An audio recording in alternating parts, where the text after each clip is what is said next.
লড়াকু ছাত্রদেরকে ভুল পথে পরিচালিত করেছে বর্তমানের এই উপদেষ্টা পরিষদ। এই ছাত্রদেরকে উপদেষ্টা করা একটা বিরাট ভুল হয়েছে। সচিবালয়ে হাজির হয়ে অটোপাসের দাবি দেন, অটোপাস এই ডিগ্রিটা নিজেদেরকে দেন, এটি আপনাদের জন্য সম্মানজনক নয়। এই লড়াকু ছাত্রদেরকে ভুল পথে পরিচালিত করেছে বর্তমানের এই উপদেষ্টা পরিষদ। এই উপদেষ্টা পরিষদ তারা ছাত্রদেরকে লাইসেন্স দিয়ে দিয়েছে। দু তিনজন যারা উপদেষ্টা পরিষদে ছিল মন্ত্রী মর্যাদায়, তাদের বিরুদ্ধেও দুর্নীতির অভিযোগ এসেছে। তারা চেয়ারে বসার পর তাদের আত্মীয় স্বজনরা সব তার মন্ত্রণালয়ে লাইসেন্স করা শুরু করেছে। এতে করে দেশের ক্ষতি হলো, তাদের ক্ষতি হলো। এই ছাত্রদেরকে উপদেষ্টা করা একটা বিরাট ভুল হয়েছে। তারা যে রাজনৈতিক দলটা গড়েছে, এটি কিন্তু আগামী দিনের বাংলাদেশের ভবিষ্যৎ হতে পারত। এদের প্রতি জনগণের অনেক শুভেচ্ছা রয়েছে। তারা যদি এখনই ক্ষমতা যাওয়ারকে বাদ দিয়ে তারা দল সৃষ্টি করে আগামী নির্বাচনে অংশগ্রহণ করত, রাজনীতিতে সুবাতাস বইয়ে দেওয়ার চেষ্টা করত, তাদের একটা উজ্জ্বল ভবিষ্যৎ ছিল। অল্প বয়সে তাদেরকে এই মন্ত্রী পরিষদে ঢুকিয়ে দিয়ে তাদেরকে নষ্ট করে দেওয়া হলো। যাই হোক, আমি প্রধান উপদেষ্টার কাছে অত্যন্ত সবিনয় মুক্তিযোদ্ধাদের পক্ষ থেকে নিবেদন করতে চাই, আপনারা যখন দূর থেকে বাংলাদেশ নামক একটি রাষ্ট্র সৃষ্টি হতে দেখেছেন, আমরা এই যুদ্ধে অংশগ্রহণ করেছিলাম। জিয়া রহমান এবং অন্যান্য সেনানায়কদের নেতৃত্বে আমরা মুক্তি বাহিনী গঠন করে 9 মাস যুদ্ধের পরে এই দেশটিকে স্বাধীন করেছি। আমরা এই যুদ্ধটি ছিল গণতন্ত্রের জন্য যুদ্ধ, সুতরাং গণতন্ত্রকে ব্যাহত করবে না।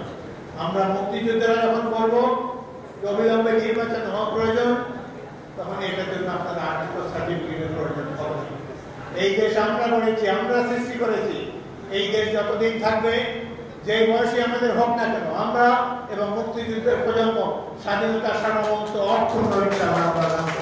আরেকটি কথা, আমরা একটি দুর্বল জাতিতে পরিণত হয়েছি। 71-এর সেই বাংলাদেশ এখন আর নেই। আমরা 71-এ যেরকম ছিলাম, 9টা মাস যুদ্ধ করেছি, এখন 9 মাস যুদ্ধ করার স্ট্যামিনা এখন তরুণদের নাই। কেন? এটিকে নষ্ট করেছে বাংলাদেশের রাজনৈতিক নেতারা।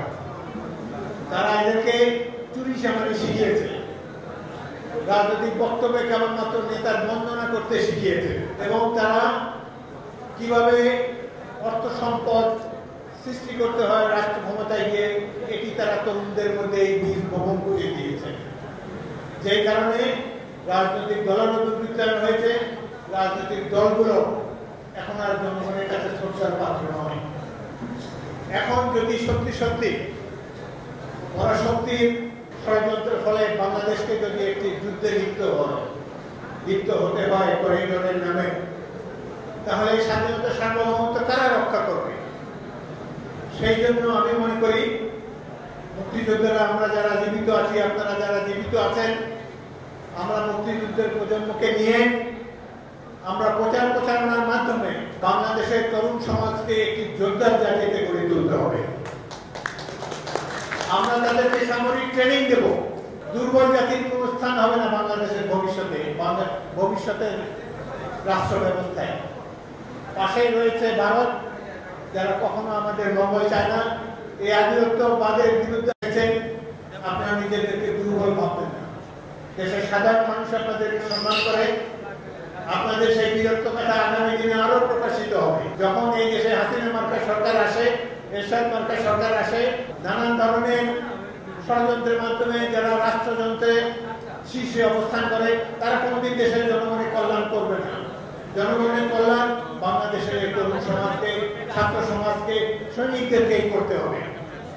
আজকে আমরা গভীর শ্রদ্ধার সাথে স্মরণ করি আমাদের নেতা জিয়াউর রহমানকে, যিনি সততা, আদর্শ এবং বাংলাদেশী জাতীয়তাবাদ প্রতিষ্ঠার কারণে বাংলাদেশের জনগণের অন্তরে একটি সুন্দর শ্রদ্ধার আসনে চিরকাল তিনি বহাল থাকবেন।